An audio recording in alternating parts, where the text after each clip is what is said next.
Hello everyone, स्वागत है आपका जुमाक्सा क्लासेस में। आज हम लोग डिस्कस करने वाले हैं एरा ऑफ चार्टर्स एक्ट। 1793 से लेकर के 1853 तक चार्टर एक्ट आए। काफ़ी इंपॉर्टेंट चार्टर एक्ट्स थे ये। जैसे कि हमने स्टार्टिंग से देखा कि 1773, 1781, 1783, 1786 यहाँ तक हमने अच्छे से देख लिया। अब हम लोग देखेंगे 1793 से। वो जो एक्ट थे, उन एक्ट का कोई भी वैलिड टाइम पीरियड नहीं होता था कि कितने टाइम तक आएगा भाई, कौन सा अगला एक्ट कब आएगा, ये सारी चीज़ें। तो अगला एक्ट का जब एक टाइम पीरियड जो है डिफाइन हो गया कि भाई अब जो है 20 साल के बाद ये एक्ट आएगा, या 20 साल तक हम आपको ये मोनोपोली दे रहे हैं, ये राइट्स दे रहे हैं, आप 20 साल तक इन पर स्टिक रहिए, उसको बोल दिया चार्टर। उसकी भी डेफिनेशन हम लोग देखते हैं अभी। आप मुझे यहाँ पर कॉन्टैक्ट कर सकते हैं। ये ईमेल आईडी है हमारी, ये इंस्टाग्राम आईडी है और ये टेलीग्राम चैनल है। आप यहाँ पर जो है इसको सब्सक्राइब कर सकते हैं। दूसरा, कोई भी अगर आपको प्रॉब्लम होती है तो कमेंट बॉक्स में वीडियो के नीचे आप आराम से लिख सकते हैं, उसका आंसर दिया जाएगा। तो डेफिनेशन ऑफ चार्टर मैंने आपको बता दिया कि अभी तक क्या था कि टाइम पीरियड नहीं था। अब क्या होगा कि 20 साल का टाइम पीरियड आएगा कि अगला जो भी रिटन डॉक्यूमेंट आएगा वो 20 साल तक आएगा। तो एक रिटन इंस्ट्रूमेंट है, कॉन्ट्रैक्ट है, executed in due form. Okay, ये चीज़ हो गई जिसमें राइट्स मिलेंगे, फ्रेंचाइज प्रिविलेजेस मिलेंगे, अलग अलग जो ब्रिटिश गवर्नमेंट जो है प्रिविलेज देगी EIC को, वो सारी चीज़ें इसमें रहेंगी। ओके, चलिए।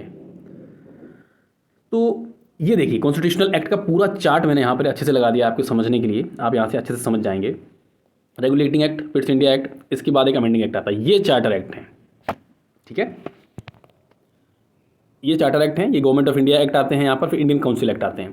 अभी हम लोग चार्टर एक्ट डिस्कस करेंगे, उसके बाद गवर्नमेंट ऑफ इंडिया डिस्कस करेंगे, उसके बाद इंडियन काउंसिल एक्ट डिस्कस करेंगे। ये भी बताएंगे कि भाई इंडियन काउंसिल एक्ट इनको क्यों बोला जाता है, इनको चार्टर एक्ट क्यों बोला जाता है, मैंने आपको अच्छे से बता दिया। ये 20-20 साल का इसमें टाइम पीरियड जो है बना दिया गया। ये 1793 में आया, 13, 33 और 53। उसके बाद जो था ना टाइम फ्रेम यहाँ पर गड़बड़ हुआ। जैसे यहाँ पे टाइम फ्रेम गड़बड़ होगा ना, EIC ये बात समझ जाएगी कि कुछ तो गड़बड़ होने वाला है हमारे साथ, कहीं ना कहीं हमारी पावर जो है छीनी जाने वाली है। और वही चीज़ यहाँ पे आगे होती भी है। गवर्नमेंट ऑफ इंडिया एक्ट के थ्रू सारी पावर जो है ब्रिटिश गवर्नमेंट अपने हाथों में ले लेती है। चार्टर एक्ट 1793, ये वाला एक्ट आता है 1786 के बाद, जहाँ पे आपने देखा कि लॉर्ड कॉर्नवालिस जो थे उनको सारी पावर दे दी गई, वीटो पावर दे दी गई, ओवरराइडिंग पावर दे दी गई। उसके साथ साथ उनको कमांडर इन चीफ भी बना दिया गया। तो अब ये चार्टर ये बोलता है कि भाई ये आपको 20 साल के लिए जो आपकी पावर्स हैं उनको हम इन्हेंस कर रहे हैं। 20 साल तक आपको बिल्कुल बीच में नहीं बोला जाएगा। जो अगला एक्ट आएगा वो 1813 तक ही आएगा, जो भी रिन्यू होगा, ठीक है। तो जब 1786 की जो पावर्स थी ना, वहाँ तक जो भी प्रक्रिया चली थी, उस प्रक्रिया को हम लोग 1813 तक चलाएंगे। ये बात उन्होंने 1793 के एक्ट में बोली। कंपनी का जो डोमिनेंस है जो ब्रिटिश पोजीशन के ऊपर, वो बना रहेगा। मतलब कि ब्रिटिश पोजीशन इन इंडिया बोल दिया था पिट्स इंडिया के अंदर। जो भी कंपनी की यहाँ पर जो भी जिस एरिया पर उसने अपना कब्जा कर रखा था, उस एरिया को ब्रिटिश गवर्नमेंट ने ब्रिटिश पोजीशन इन इंडिया बोल दिया था। जो कंपनी कर रखा था, हर जगह नहीं, क्योंकि नवाब भी था ना उस वक्त, तो हर जगह नहीं, ठीक है ना। जो जो उसने कब्जा कर रखा था, जहाँ जहाँ जो एरिया कब्जा कर रखा था, उसको ब्रिटिश पोजीशन इन इंडिया बोला था। ये पहली बार बोला था। क्यों? क्योंकि BOC था। BOC के अंदर कितने मेंबर थे? 6 मेंबर थे, ठीक है। सब चीज़ें मैं आपको बता चुका हूँ। COD के अंदर कितने मेंबर कर दिए थे, इनका जो टर्म था वो कितना होता था, ये सब आप मुझे कमेंट के अंदर बताइए। सब पिछले लेक्चर में अच्छे से बता चुका हूँ मैं। ओके, उसके साथ साथ जो एग्जीक्यूटिव काउंसिल थी, जिसको हम लोग सुप्रीम काउंसिल बोलते थे, गवर्नर जनरल की, उसको 4 से उसके मेंबर कितने कर दिए थे? 3 कर दिए थे। उनको हटाने की पावर किसके पास थी? COD के पास थी। COD बोलती थी तो ये हट जाते थे, ठीक है। COD को भी पावर दे दी गई थी। तो ये सारी चीज़ें थी। उसके साथ साथ हम लोग क्या देखेंगे नेक्स्ट, तो ये तो हम लोगों ने अच्छे से देख ही लिया है इसको। ये चार्टर एक्ट हम लोग डिस्कस करने वाले हैं। तो अभी हम लोग ये डिस्कस कर रहे हैं 1793 का। ओके, चलिए अब हम लोग फीचर्स के ऊपर आएंगे। तो जो ओवर राइडिंग पावर थी, जो लॉर्ड कॉर्नवालिस को दी थी, हमने ओवर राइडिंग पावर के बारे में भी आपको पिछले सेशन में बताया था, ठीक है, कि हमें तो ये काम करना नहीं है। पहला, 4 लोग एक मत हैं, एक व्यक्ति अलग है। मान लीजिए 5 लोगों की कमेटी है, तो 4 लोग बोलते हैं कि हम ये काम करेंगे, और एक जो गवर्नर जनरल है वो बोलेगा हम ये काम करेंगे। तो किसकी बात मानी जाएगी? गवर्नर जनरल की बात मानी जाएगी। उसके साथ ओवर राइडिंग पावर क्या होती है? ओवर राइडिंग पावर होती है कि हम आपकी भी नहीं मानेंगे और हम आपसे अलग भी काम कर सकते हैं। मतलब मेरा जो मन करेगा हम करेंगे और आपको बताएंगे भी नहीं। ये क्या होती है? ओवर राइडिंग पावर होती है। तो इसको एक्सटेंड कर दिया था। उसके साथ साथ जो और अगले भी गवर्नर जनरल आएंगे उनके साथ भी ये चीज़ एक्सटेंड कर दी। मोनोपोली को भी 20 ईयर्स के लिए एक्सटेंड कर दिया। क्यों? आप जानते हैं ना, 1773 का जो रेगुलेटिंग एक्ट है, उसके अंदर आपने देखा होगा कि कंपनी पहले ही मोनोपोली ले चुकी थी। कंपनी जब आई थी, क्यों? क्योंकि इसके अंदर जो शेयर होल्डर थे, जो COD के अंदर जो लोग हैं, जो शेयर होल्डर हैं, वो बहुत ही रिच मर्चेंट्स हैं। इसलिए उन्होंने मोनोपोली ली और कोई यूरोप की जो कंपनी है वहाँ पे जाकर के व्यापार ना कर सके। ओके, लेकिन अभी मोनोपोली छीनने का टाइम आ गया है। अब वो क्यों होगा? वो होगा नेपोलियन बोनापार्ट की वजह से। वो बात भी हम लोग आपको अच्छे से बताएंगे। ये जो इसकी बैकग्राउंड जो तैयार की जा रही है लेक्चर्स की, जो शॉर्ट कमिंग रह रही हैं, why the legislation is important, ये सारी चीज़ें बहुत ज़्यादा इंपॉर्टेंट रोल प्ले करेंगी UPSC prelims plus as well as mains के अंदर भी। ओके, चलिए। कंट्रोल बहुत ज़्यादा बढ़ गया, ठीक है। Governor general, governor, commander in chief, royal approval, इन सब के लिए मैंडेटरी कर दिया। ओके, पहले क्या होता था, सीओडी बोल रहा है, आप बस बात मान लीजिए, सीओडी, क्योंकि बीओडी भी वो भी तो बन चुका है ना, बोर्ड ऑफ कंट्रोल, बीओसी भी 6 मेंबर होते थे, 4 प्रिवी काउंसिल, एक कौन होता था, एक होता था एक्सचेकर और एक होता था secretary of state, not India. Okay, ये चीज़ हो गई। उसके साथ साथ अपॉइंटमेंट के अंदर इनको पावर दे दी गई कि जो है रॉयल अप्रूवल मैंडेटरी है, बिना उसके कुछ नहीं हो सकता। सेंट्रलाइजेशन ऑफ पावर तो जो मेजोरिटी थी ना काउंसिल की, तो governor general is empowered to disregard the majority. ये सारी बातें आपको तो पहले ही पता लग चुकी हैं। गवर्नर जनरल की जो काउंसिल थी उसको भी ओवरराइड करने की पावर आई थी, सुपरसीडिंग पावर भी आ गई थी। तो 1793 के अंदर ही एक और इम्पोर्टेंट प्रोविजन डाला गया, उसने वाइस प्रेसिडेंट अपॉइंट किया। किसने? गवर्नर जनरल जो है अगर नहीं रहता है, मान लीजिए कहीं गया हुआ है वो, या बीमार है, या मान लीजिए डेथ ही हो जाती है उसकी, ऐसा कुछ हो जाता है, तो फिर वाइस प्रेसिडेंट उसकी जगह काम देखेगा। वो वाइस प्रेसिडेंट कौन होगा? कोई भी सिविलियन मेंबर होगा उसकी काउंसिल में। काउंसिल में कितने मेंबर होते हैं? 3 मेंबर होते हैं, ठीक है। चलिए, तो ये देख लीजिए, पिक्टोग्राफिक फॉर्म में हमने बता दिया है। कंपनी मोनोपोली कंटिन्यू कर दी गई, सेंट्रलाइजेशन पावर हो गया, डिविडेंड को 10% तक रेज कर दिया गया। अब मैं डिविडेंड भी आपको आगे बताने वाला हूँ कि डिविडेंड क्या होता है। रेवेन्यू और जुडिशियल फंक्शंस को अलग कर दिया गया। 5 लाख ब्रिटिश पाउंड जो थे वो ब्रिटिश गवर्नमेंट को दिए जाने लगे। 20 साल के लिए रिन्यू कर दिया। अगला जो आएगा 1813 के अंदर चार्टर एक्ट आएगा, ठीक है। अब डिविडेंड जो है वो 10% हो गया। अब डिविडेंड की मैं आपको बात बता दूं, मान लीजिए आपने कोई कंपनी खोली, मान लीजिए, ठीक है, या आप मान लीजिए कोई शॉप आपकी है, उसमें आपने आपकी शॉप में 10 लाख रुपए लगा था, 10 लैक्स। 10 लाख रुपए में 10 लोगों का रुपया लगा है, 1-1 लाख रुपए सबने दिया है। अब साल के अंत में प्रॉफिट हुआ 2 लाख रुपए का, या मान लीजिए 1 ही लाख का प्रॉफिट हुआ, 1 लाख का प्रॉफिट हुआ, तो 10% डिविडेंड का मतलब ये है कि इसमें से मात्र 10,000 रुपये, इस प्रॉफिट में से मात्र 10,000 रुपये जो है वो उनके शेयर होल्डर्स को दिया जाएगा। इन लोगों को मतलब 1-1 हज़ार रुपये इनको दिया जाएगा, बस, इससे ज़्यादा नहीं। बाकी कहाँ पे लगेगा भाई? हथियार भी तो चाहिए रहते थे ना, हथियार चाहिए रहते थे, कंपनी के अफेयर्स के लिए चाहिए रहता था, तो ये सारी चीज़ें, इनके लिए भी 10% का जो डिविडेंड था वो यहाँ पर होता था। Salary to the staff and member of the BOC were charge from the company, company इसको चार्ज करती थी, लेकिन ये आगे चल के जो है ना इंडियन रेवेन्यू से लिया जाने लगेगा। जितने भी यहाँ के जो बड़े बड़े ऑफिसर्स रहेंगे ना, इंडियन रेवेन्यू से पैसा लेने लगेंगे भारत से।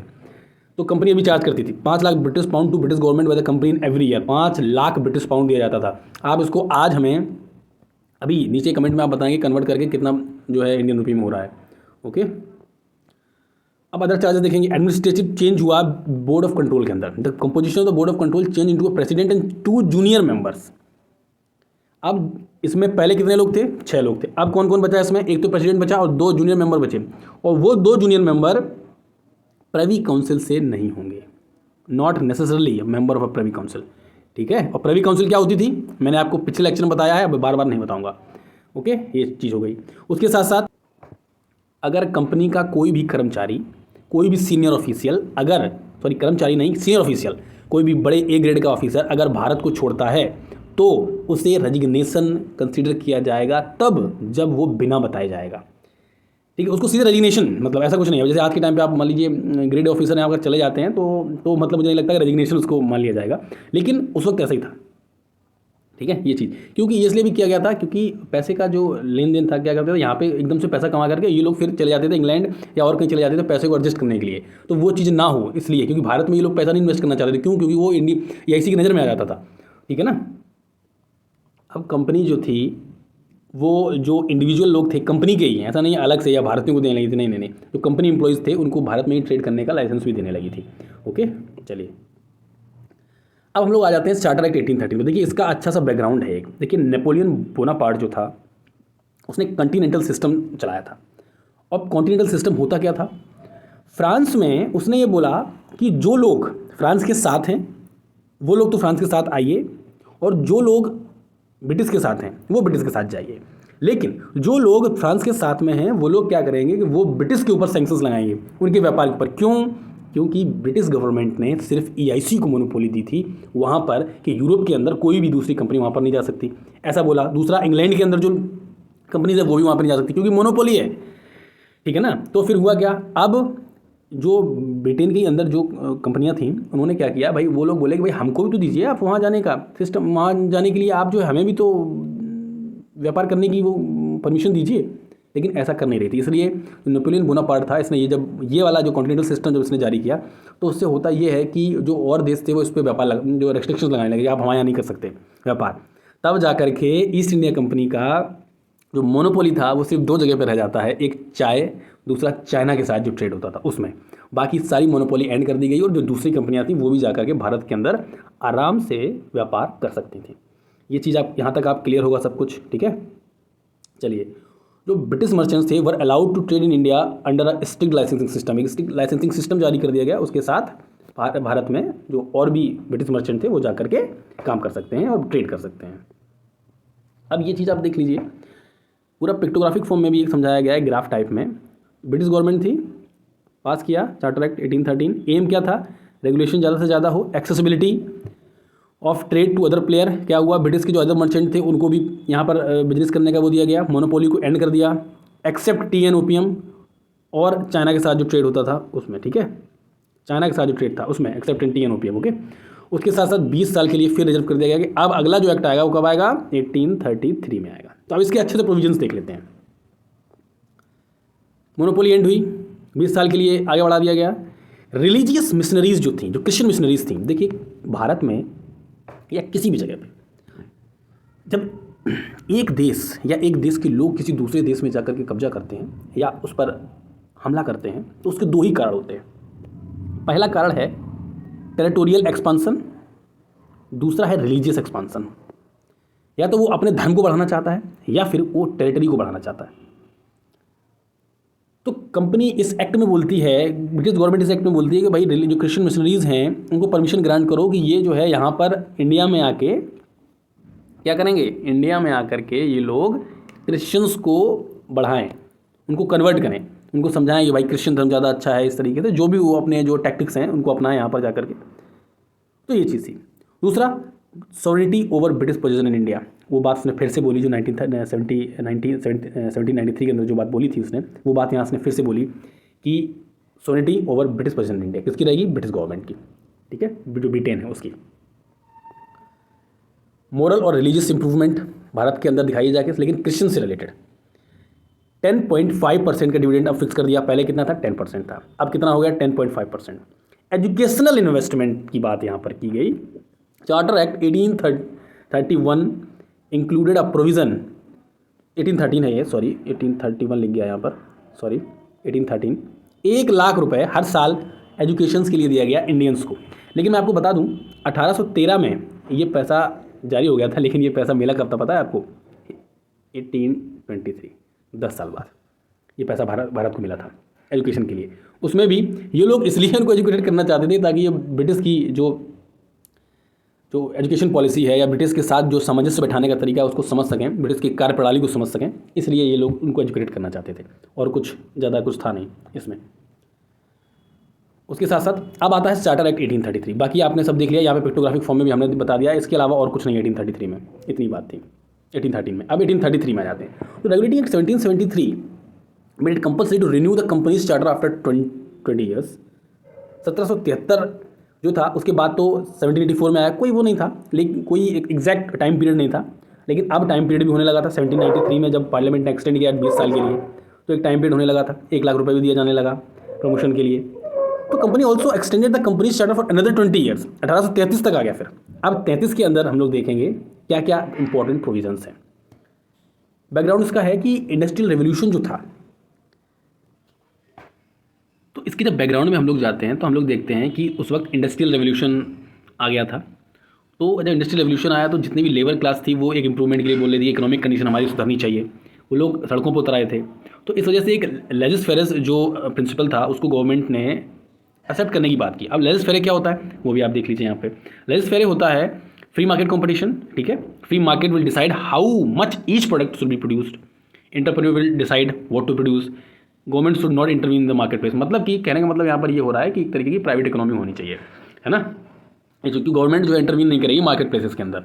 तो इस पॉलिसी को, इस प्रिंसिपल को जो है सरकार काफ़ी मतलब इसके पक्ष में थी, है ना, ये चीज़ हो गई। उसके साथ साथ तो parliament will ask the renew of charter act 1833, उसको रिन्यू करने की बात करती भी जो है की गई थी। तो उसके साथ साथ पार्लियामेंट्री जो इंक्वायरी कमेटी थी, तो charter act parliamentary inquiry committee ने सामने रखा था पार्लियामेंट के, और पार्लियामेंट ने उसको पास किया था। तो उसके इसके हम लोग की प्रोविजंस देखेंगे। ये देखिए मैंने पूरा यहाँ पे अच्छे से समझा दिया है कि जो इंडस्ट्रियल लेबर है वो राइज कर रही थी, एजुटेशन राइज हो रहा था, फर्टिलाइजर, मशीनरीज, एक्सटेंसिव क्रॉप, ये सारी चीज़ें धीरे धीरे बढ़ रही थी। तो इसकी वजह से इंडस्ट्रियल रेवोल्यूशन हुआ 1760 से लेकर के 1840 तक। ओके, अब इसके की प्रोविजन देखेंगे। ये देखिए फाइनल स्टेप था सेंट्रलाइजेशन के, उसमें केंद्रीकरण का फाइनल स्टेप था। जितना पावर ऊपर जानी थी, एक व्यक्ति के पास कंसंट्रेट होनी थी, उतनी हो चुकी। अब क्या होगा, अब होगा डिसेंट्रलाइजेशन। इसके बाद 1833 के बाद होगा decentralisation. Governor general of Bengal बोला जाता था अभी तक, भाई जीजी क्या होता था, जीजी होता था गवर्नर जनरल ऑफ बंगाल।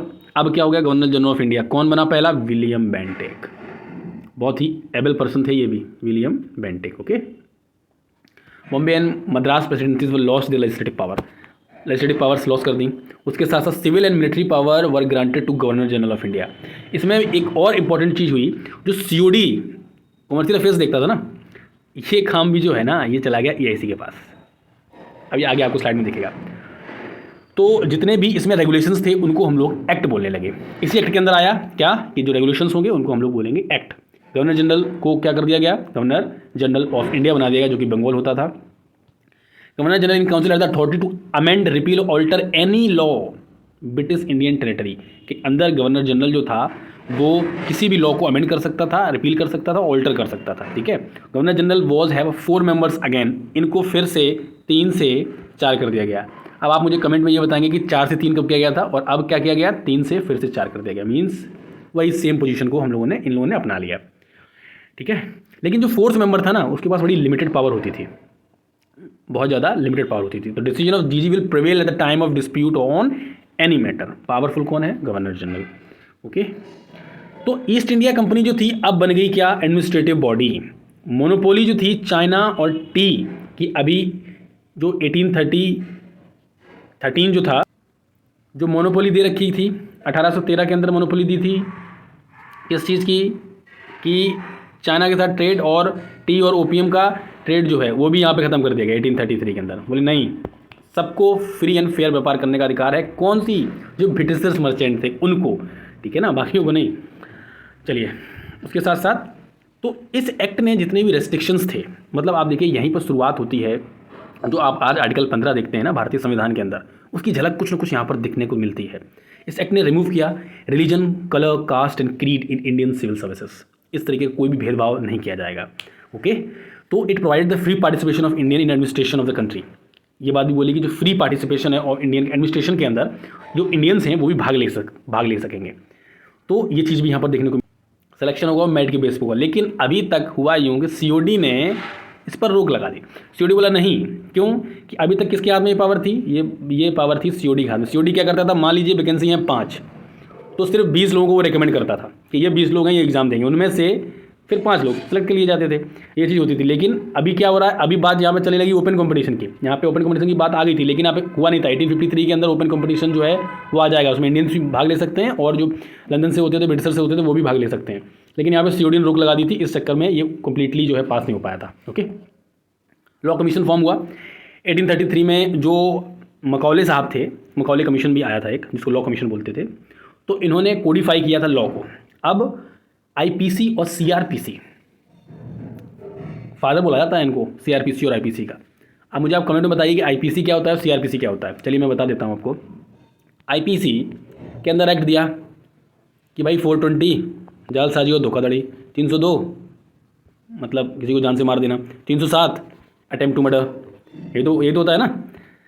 अब जो प्रोसीजर का यूज़ किया जाएगा इसमें, जैसे अब बेल है या जेल है, ये किस में आ गए, ये आ जाते हैं आपके सीआरपीसी के अंदर। बेल क्यों, कि एक प्रोसीजर, जब प्रोसीजर की बात होती है ना, भाई आपने मर्डर किया तो मर्डर के दौरान क्या प्रोसीजर हुआ, या आप अब जेल जाएंगे, मर्डर करने के बाद क्या आपको जो है किस फेजेस से गुजरना पड़ेगा, किस प्रोसेस से गुजरना पड़ेगा, जेल जाएंगे, उसके बाद आप बेल के लिए अप्लाई कर सकते हैं। ये सारी चीज़ें कहाँ पे आती हैं, सीआरपीसी के अंदर।